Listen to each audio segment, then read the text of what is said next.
Welcome back. We are here for another get ready with me while I chat about life and whatnot. The bed is a mess again, clearly. But I did get through like 3 loads of laundry this morning, so that is a massive win because the past couple weeks have just been insanity. So there we go. Now we got some more light. And my acne is finally like clearing up. I don't know what type of hormonal bullshit I was going through, stress, Mercury retrograde, all the things, but it was not a good time. Definitely much better. At least everything's smooth now. So anyways, yesterday I had the most fucking powerful thought. And I almost like pulled myself out of the matrix that is our reality. Because I was at Epcot yesterday with one of my first ever clients and their family, and it was phenomenal. We had a really good time. We got to catch up, and we went to the French area in Epcot and got lunch there. And I love French food, okay? I studied French for 6 years. I went to France when I was in high school. I fucking love it. I love the culture. I love the art. I love literally everything about it. So while we were there, I was like, nah, I gotta stop there. I'm gonna get some macarons. Like I never treat myself like that. And they actually had some plant-based ones. So that's what I got. They were very good. And I ate 2 of them. I put 1 in my bag, and then I got the food noise. And it was very loud. And it was like, oh, you have sugar back there, you have something sweet, like this can give you an instant dopamine hit. And it caught me by surprise because I had this voice of clarity that just came through that said, why do you need an instant dopamine hit? Like, what are you trying to feel? Or what are you not trying to feel? So the voice said, why is my subconscious looking for a dopamine hit? And that thought just pulled me like right out of my own mind, out of my own thoughts and chaos. And I was like, wait a second, why do I need an instant dopamine hit? I don't. No, I don't. So I'm sitting here trying to like work through the thoughts and emotions in that very moment. And I'm like, okay, why do I feel the need to have this at this very moment? Like, what am I searching for? Because I'm not hungry. I literally just ate and I just had 2. So what is my brain trying to cause within my body? Those 5 seconds changed the game. To be able to take 5 seconds from a thought to a reaction is going to change your entire motherfucking life, because it gives you the opportunity to choose consciously. And the problem is that 99.9% of the time, I don't know what just happened with the lighting, we are allowing our subconscious to make choices for us. You did not just see me spit. And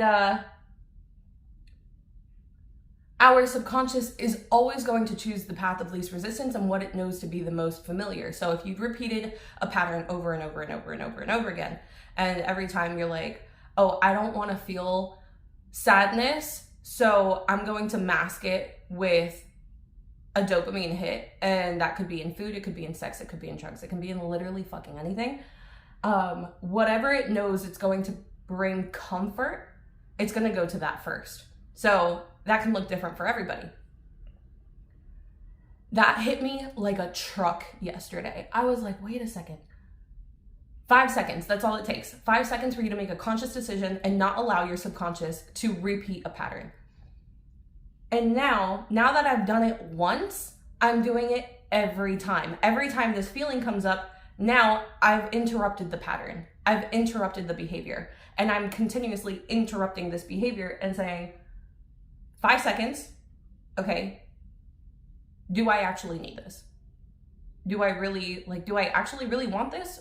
Is this aligned with my highest self, with my highest timeline, with my goals? 99.9% of the time, it's not. So what feeling are we trying to mask? Let me just do my fucking eyebrows. Hold on. What feeling are we trying to mask? What are we trying to numb in our brain? So 5 seconds can change your entire fucking life. For you to make a conscious choice. Because here's the thing. I gotta find this statistic because it's fucking crazy. It's like, don't quote me on this. I'm gonna put the text with the actual number, but your conscious mind can process about 150 bits per second, while the subconscious can process, hold on, I'm gonna find the statistic, wait a second. Okay, the statistic is even crazier than I thought. So your conscious mind can process between 40 and 50 bits per second, while your subconscious can process between 10 to 20 million bits per second. And we wonder why so many repeated patterns, repeated behaviors are not done consciously. Because your conscious is running like the most minute part of your entire fucking day. So how do we force ourselves to use our conscious mind? And it is recognizing loops and causing a pause between thought and reaction.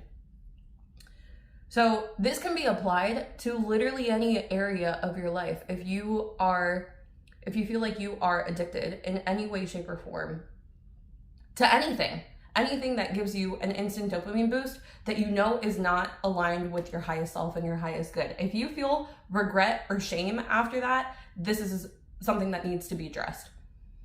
And anyone who overconsumes, underconsumes, this even applies to EDs, like this can be applied to literally everything. It got me thinking, and I'm like, holy shit, this is really fucking powerful. We have the ability to unplug ourselves from the matrix pretty much and make a conscious choice, and forcing your conscious mind to take action. So this is going to be really fucking powerful as we rewrite your identity, because the subconscious has already formed what it thinks to be is your identity. If you are someone who every time you're stressed, you eat excessively, then your brain has already identified you as someone that, oh, when I'm stressed, I just eat a lot. And that's bullshit. That's not the person that you have to be. You can be the person that says, okay, when I'm stressed, I take care of my body. When I'm stressed, I read a book. You get to choose. Our brain has literally hacked us into believing that we do not have a choice. You do. You absolutely do. But it has to be conscious. And the more that we repeat this new behavior, the subconscious is going to recognize this as the new identity. And then it becomes easier and easier and easier with every single repetition. I shit you not, this it didn't stop the food noise, but it stopped the reaction almost instantly. Because now every time I have any type of sugar craving or anything, I'm like, wait a second, why am I looking for a dopamine hit? This is not who I am, and this is not who I want to be. Especially, food noise gets really loud, at least in my experience, after competition preps. And I've had issues with binging in the past. And each time it's gotten better, but it's something that still happens. And I have been really working hard on understanding the why and understanding how to not let this happen again in the future, because I love competing. There's something extremely ritualistic, and I think when you can create ritual in every single action that you do, it makes it a conscious behavior. And you get to build an entire identity around ritual.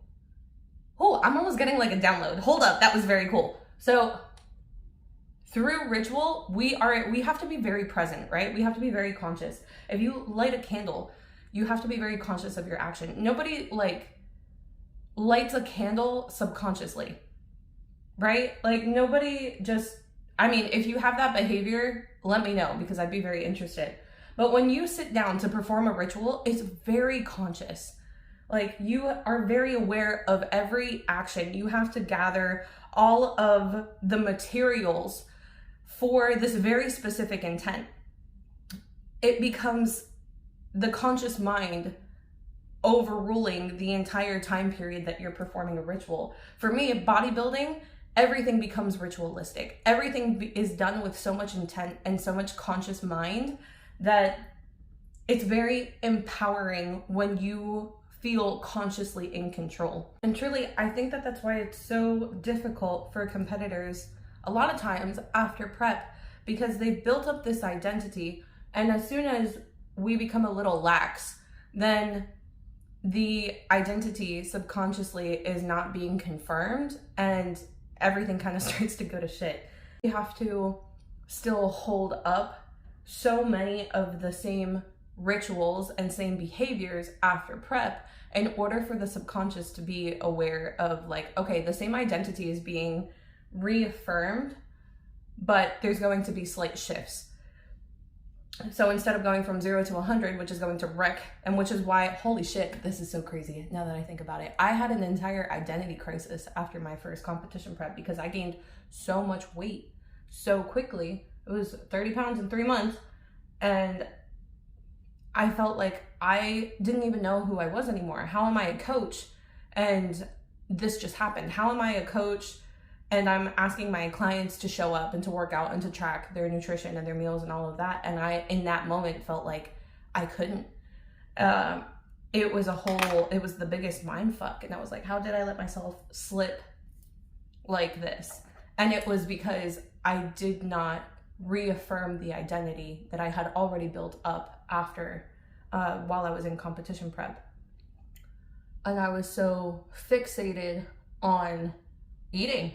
Was fixated on having sugar.